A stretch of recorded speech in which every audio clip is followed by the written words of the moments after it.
Thank you for taking the time to watch this episode of Life Support. If you enjoy the content, we would ask that you like it, hit subscribe, and share it with your friends.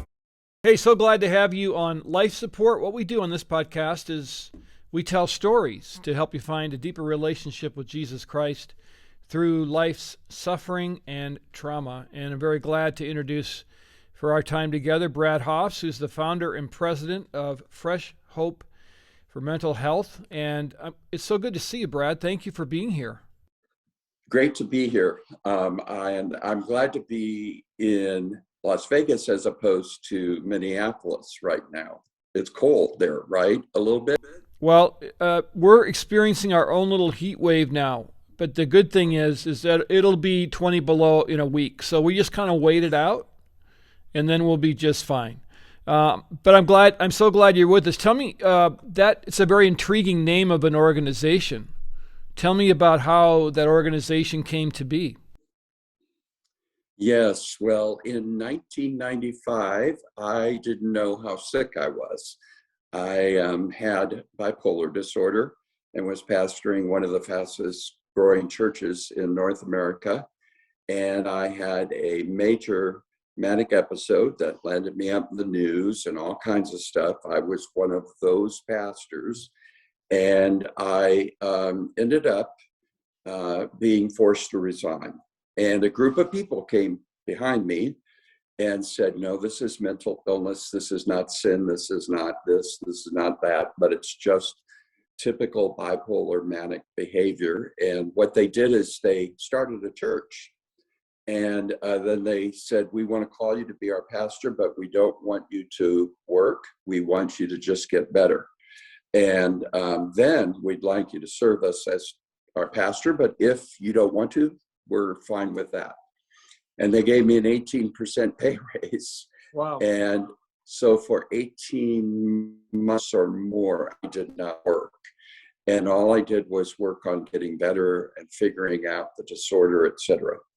Then I went on to start pastoring them, and it took me, I really was still in the throes of trauma for the next 7 years. And at 7 years, I had a nephew, after diagnosis, I had a nephew that was in a terrible bus crash that put my stress level way over, because I just have one sister, two nephews. And in the process, I got my medicine mixed up, and then I went off the rails again and ended up in the hospital. And of course, the news then reports everything. And it was a manic episode also that, just, it was bad. And when I got out, I started to go to support groups, and I knew that I didn't know enough about the disease or the disorder. And so I went to some support group meetings, and I got to tell you, I walked out of there more hopeless every time, because it was more about people just talking about how horrible it was to have mental illness, how difficult, et cetera, et cetera. And so I started complaining to my doctor, and pretty soon, a couple of years later, he said, well, why don't you start the kind of group you'd like to attend? And that's when I realized, because I was looking for hope-filled, something that was faith-based. And lo and behold, I couldn't find anything. So we, together with my doctor's encouragement, I started the group that wanted to attend, and that grew into a whole bunch of groups across the United States and in other countries. Well, thank you for sharing that. And we can dig into some of those details here in a moment. But it seems to me, in having dealt with mental illness and some of my kids and the trauma they've been through, it's a very difficult thing, because when you have an outward disability, everyone can tell, they can see. But mental health kind of hides, and it's very difficult for people to distinguish mental health issues from sin, like you said, and this guy's just downright crazy or whatever. So tell me what it was like for you to try to navigate through this evangelical world having this disorder. It was very difficult because what I realize now is that your mind is what your brain does. And your brain is just an organ like every other organ in your body. And when it doesn't work right, your behavior is not going to be right because you're not in your right mind. And that's part of the brokenness of sin, in our lives, certainly. But it has the understanding of knowing that sometimes people don't choose the behavior. It comes about as a result of a broken brain. And that's not to excuse. I have to take full responsibility for anything I did when I was manic. That doesn't, but it is the explanation of why. And so there's certainly a difference between somebody choosing in their right mind to do something versus choosing to do something when their brain's not working right. And so that's how I had to start kind of rethinking my own theology. I found solace in the fact that the ancient church fathers did recognize the fact that there were at times things and difficulties that people had that, and I don't recall the theological term, but it meant that behavior that comes about because of the brokenness of mankind, not due to a decision. And I was on the governor's, for Nebraska, the governor's advisory committee for mental health stuff. And I was shocked when I finally figured it out. Oh, this is behavioral health sciences. Oh, yeah, because it has to do with behavior. And so it is an unseen disability. It is an unseen challenge. But it does show up. There are symptoms, and the symptoms usually are going to show up in how somebody behaves in some way, shape, or form, or how they think. And that, if the evangelical church would just learn to understand the functions of the brain, I think we would find more compassion in the community for mental health challenges that people have. Fortunately, the good news, and for anybody listening, is that if you have a mental health challenge and you are treated for it properly and receive the right kind of care, you can live well in spite of having it. I have basically had little to no issues with bipolar disorder over the last 18, 19 years. There's been little blips here and there with some depression or seldom elevated mood. The older I get, the more I'm probably bipolar type 2 than I am 1. Yeah, it's interesting that you talk about the sin issue because we do live in a fallen world, and so often in the church we desperately want to hold on to biblical values, and we do. Of course, we should have a biblical worldview. We are called to strive for holiness in our behavior. But I've been working through 1 John in my own personal devotions, which I should probably do every day for the rest of my life. But the number one thing is love. And and we look at that and go like, well, that's kind of soft, and well, yeah, but it's there. And to love someone who may be struggling with this, number one, is hard. Number two, if you're struggling with it, it's hard to love yourself, right? Absolutely. And in 1 John, when he says, "Beloved, let us love one another, for love is of God," and then he goes on to say, basically, it is all about love. And I would challenge people to start with love and grace and mercy first. Because, for instance, let's say somebody has Tourette's syndrome, and we understand that there's something wrong with their brain, and then they just shout out things. And sometimes those things are very inappropriate, what they shout out, or what they do, or what they say. And we understand that. Or if somebody's had a stroke we understand that their brain doesn't work right, so they're not going to be able to talk, or their personality changes or whatever. If somebody has a brain tumor, I had a friend who had a brain tumor, and he would say, he went through one phase where he would say the opposite of what he meant. So if he meant down, he said up. And it was just one of those things where you understood that the brain wasn't working. If we just look at mental illnesses the same way and understand that it's a broken brain, we can offer the same grace, the same love, the same mercy that we would to somebody who has a brain tumor, for instance. Why do you think that, generally speaking, the church with a capital C has been slow to recognize that this is a real issue, and really how to deal with it has come not easy either, right?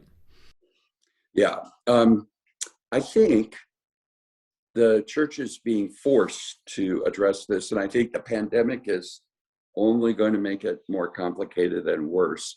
There's a tsunami of mental health stuff and trauma coming at the church, at our society, period. But in regards to understanding it, I really believe that we have little theology around the behavior of people. We think that behavior is chosen. We've got a very simple view of it. And I think it's much more complex. And I think understanding what happens when a brain does not work right, or let's say a child grows up with terrible trauma, and the trauma is going to block a lot of things in that child's life, including spiritual growth. You know, the American Bible Society has underneath it the Institute for Healing, or for Trauma Healing. And years ago, I think it was 18, 20 years ago now, that they were trying to evangelize in Africa, and nothing was happening. Nobody was receiving Christ. No lives were really being transformed. And then it dawned on them, these people have a huge amount of trauma. They're not even coping with day-to-day living. And you know, scripture tells us you hear the word. Well, in order to hear it, it has to be able to get to the right places. But it was going through this clogged filter of trauma for people. And so they started doing trauma healing, and then they saw results. And I really believe the Lord wants us to walk through our brokenness. He wants us to heal. He wants us to understand that. And then he can really transform lives. But part of that is that the filtering system, if it's really clogged up, that's why we end up with a lot of, pardon me, but I may offend some people when I say this, but toxic Christianity. Yeah, how do you define that? What's toxic Christianity? Well, to me, toxic Christianity is usually when somebody is not emotionally healthy, and or they've had addictive behaviors, and now they just replaced religion with it. Mm-hmm. You know, and toxic in the way that it's legalistic, you know, and they're emotionally immature, you know, they have little to no emotional regulation. And I think in America, we've just separated out psychology and just said that's totally separate, and Christianity's over here, and we don't mix the two. Well, why don't we do that with the rest of science? You know, we don't do that. We understand that medicine has helped us, the scientific community has helped us understand our hearts, how to take care of our bodies better. The same is true with the brain. Mm-hmm. And so there's things we can learn from the study of the brain and these functions. Now, that doesn't mean you take it all and end up with some kind of new Christianity that's new age, or you know what I'm saying. Yeah. But to me, the more I know about the brain, the more I know about the scientific view of the brain, the more I would have to say that science is proving that the Bible has been true all along. And for instance, where Paul says, take captive your thinking, or he says, think on these things. Well, the reality is that the study of the brain has shown that when people ruminate and are negative in their thinking, what happens is it creates a niche or a groove in the electrical current of the brain that connects it, and it just keeps going around, and it is most difficult for people to get out of that. And so they develop depression, pessimism, all these kinds of things because they can't think differently. And so when Paul says to change your thinking, he's right on. That's exactly what you have to do. And interestingly enough, scripture also teaches us that we need to let out and ruminate. We need to let that pain out.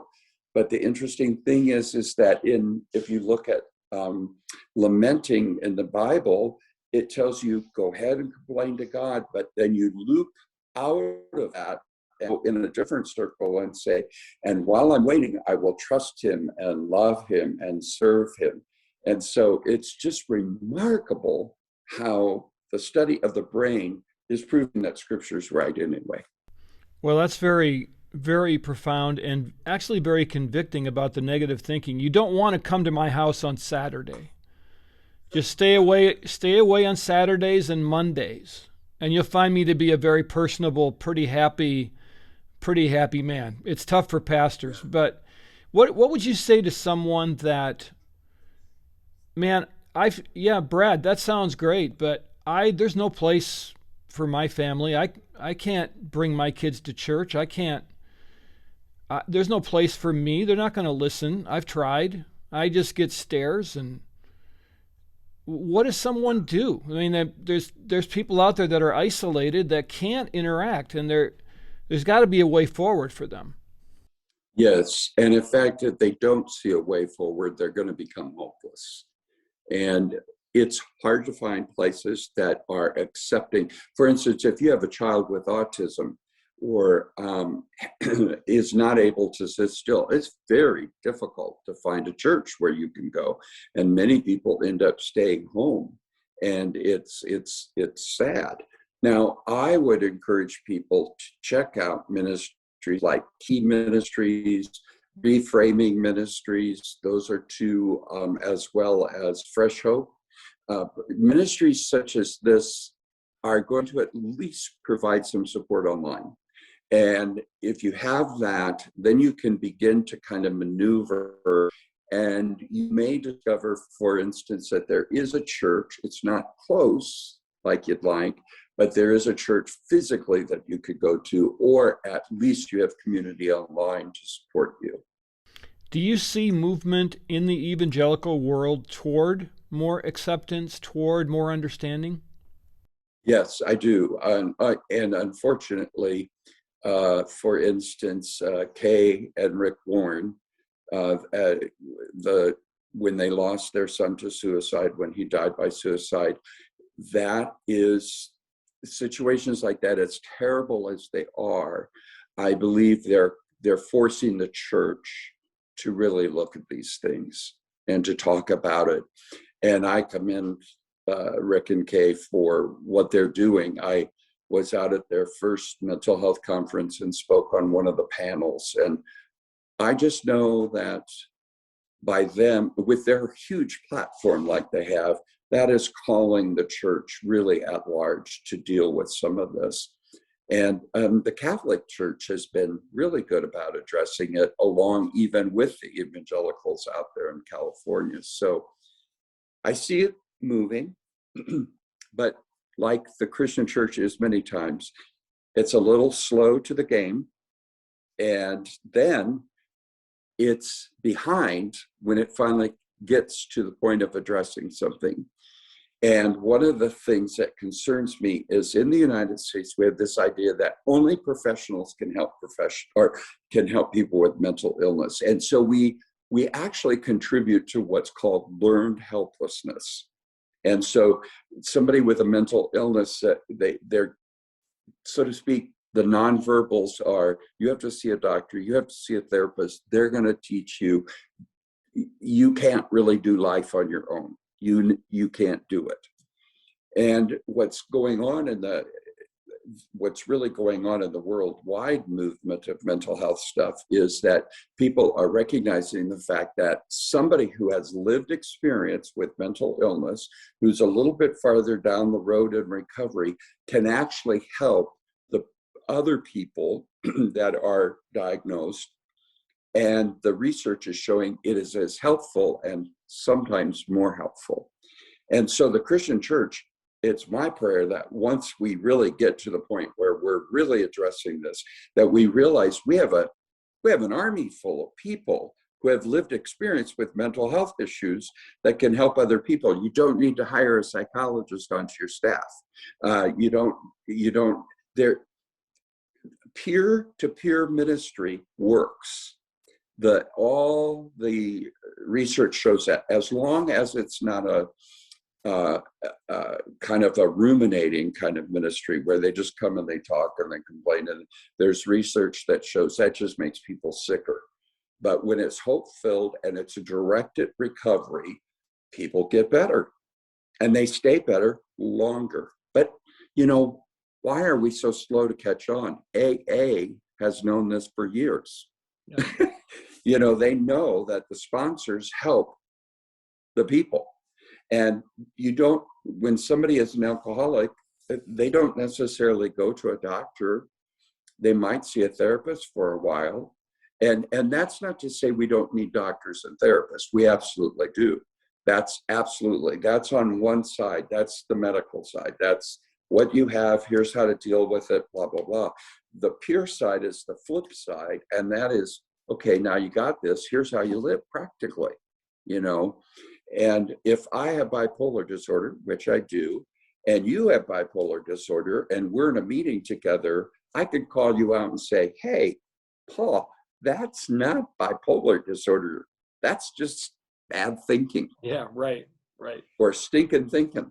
Yeah. And you're going to accept that from me versus a doctor might not even be able to say it directly enough to you. Yeah. How do I get a hold of Fresh Hope for Mental Health and access that? You just go to freshhope.us. And we've got a couple of new things that are happening. We also have, besides groups across the globe, we don't have them everywhere in every country, but we have them across the United States, as well as we have groups online, but we also have groups for teenagers. And we are going to be starting a thing for pastors, so that pastors can find secure places where they can really talk and share. And then we have a new thing called Hope Coaching. And Hope Coaching is where we took the research. Hope has been researched. How it works has been researched for over 25 years. And what we did is basically boil that down into about 3 to 4 steps of how to help people pivot from hopelessness to hope. And what we're doing is training and certifying coaches to help people do that. That is for anybody, but you don't have to have a mental health diagnosis for that. And when people are going through difficult times, that way we can actually implement that into the church's ministries, and it can help the pastors make life easier for them, because they have some lay people who are trained to walk alongside of other people and help them pivot from hopelessness to hope. Yeah, that's really, really, really important. Brad Hoefs, thank you so much for spending time with us. It's been a pleasure. Keep up the good work. It's much needed in our culture today.